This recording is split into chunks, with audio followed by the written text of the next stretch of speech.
With the new DLC coming out for Pokemon Sword and Shield, it brought with it a lot of all-time favorite pocket monsters from previous generations. Among them, one of my personal favorites, Tauros, which I made a video about. I will leave the link in the description if you haven't checked it out yet. But enough of Tauros, as this video is about its copy, Bouffalant. Or is it not a copy? There are several videos on the usual suspects that are used in competitive landscape. But what about Bouffalant? Can it be competitive? In this video we will cover base stats, ability, and potential strategy. This is Lonely Mimikyu, and today we will be covering if Bouffalant can be used in competitive playthroughs. So if you haven't already, subscribe to our channel and hit the bell icon so you don't miss any new videos. And if you enjoyed this one, please tap the like button. Don't forget to check out my other videos on movesets, and if you have other Pokemons you would like an analysis on, please leave a comment as we may do them if you smash the like button. Without further delay, let's jump on it.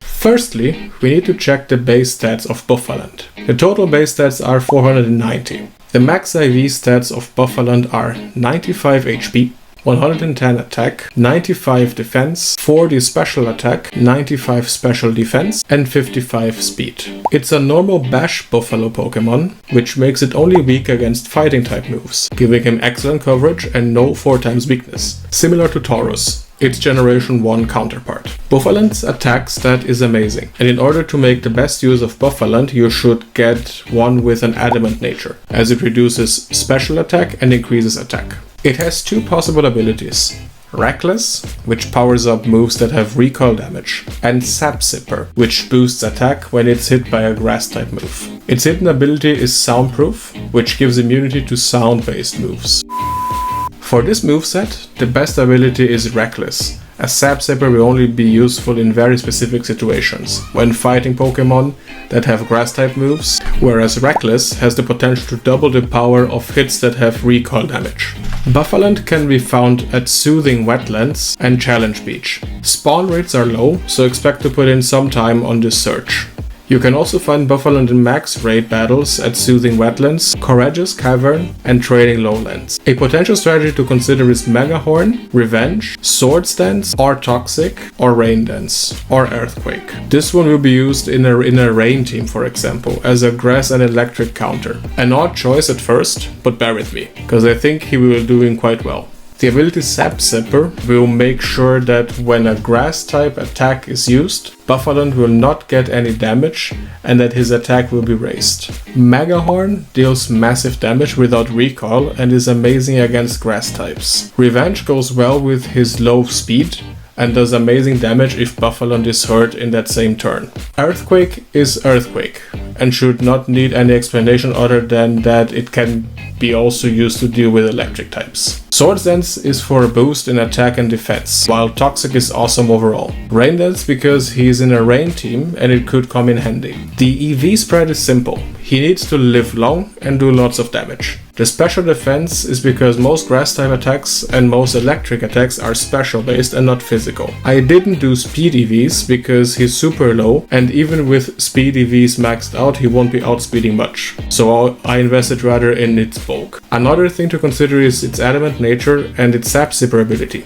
EV spread would be 252 attack, 252 HP, and 4 speed. Another moveset would be Head Charge, Megahorn, Earthquake, and Wild Charge. The point here is to hit hard and do it often. HP and defense will ensure he lives longer, while the max attack EV ensures he hits even harder. Reckless gives a boost to moves like Wild Charge and Head Charge. Head Charge is a powerful stab move that hits maximum damage with Reckless. Megahorn is powerful coverage without recoil. Earthquake is a powerful must-have move that will just destroy everyone. And Wild Charge gets a boost from his ability and is also good coverage. Since this is in Trick Room, I invested no EV or EVs in speed. Nature to consider is adamant. Last moveset I would recommend is Head Charge, Earthquake, Stone Edge, and then either Pursuit, Megahorn, or Return.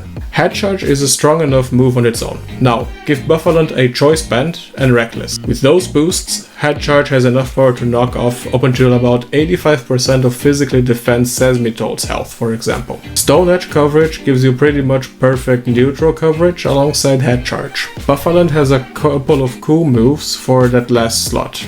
If Buffaland can come on a Ghost or Psychic type that it can scare away, Pursuit will guarantee that your opponent will be heavily damaged and it switches out or outright KO'd. If you pair Buffaland with something like Sawk that loves to spam fighting type attacks, it'll greatly appreciate the fact that one of the opponent's switch-ins to its stab moves is now weakened or gone. Alternatively, Megahorn isn't a bad choice for move at all. You didn't hit much else that you couldn't hit with Head Charge plus Stone Edge, pretty hard anyway. But you do hit a few things such as a Spirit Dump or Musharna harder than Buffaland's other moves, and it allows you to 3-hit KO physically defensive Ferroseed. You could also run Return if you're running low on health and still want to spam a strong normal stab without recoil. The EV spread is the same as the previous set, since as a wall breaker, it's still important that Buffaland can outspeed defensive Pokemon such as Seismitoad. Reckless is there mostly for a substantial boost to Head Charge, making it stronger than a status boost Facade. That power can be pretty important for a wall breaking set like this. However, Sap Zipper is also good, albeit a bit less consistent. A Choice Band Buffaland is not something you want to see charging at you. Overall, Buffaland is a strong choice to be used in competitive playthroughs due to its excellent coverage, strong moveset and robust EV spread, and it's a pity that he's not used more frequently. And going back to the original question, no, he's not a copy of Tauros. So chill guys, no hatred comments, I love both Tauros and Buffaland, they are not copies of each other. They can actually work quite well in the same team because they have different strategies anyways, so feel free to use them and let me know how you're using them in the comments. This is all for this video, I hope you enjoyed it. Do you agree with the movesets and nature or do you have other suggestions? Leave a comment down below and don't forget to like this video and to subscribe, as this really helps the channel to grow, so I can bring you guys even more non-mainstream content. I'll see you in the next video. Lonely Mimikyu, out.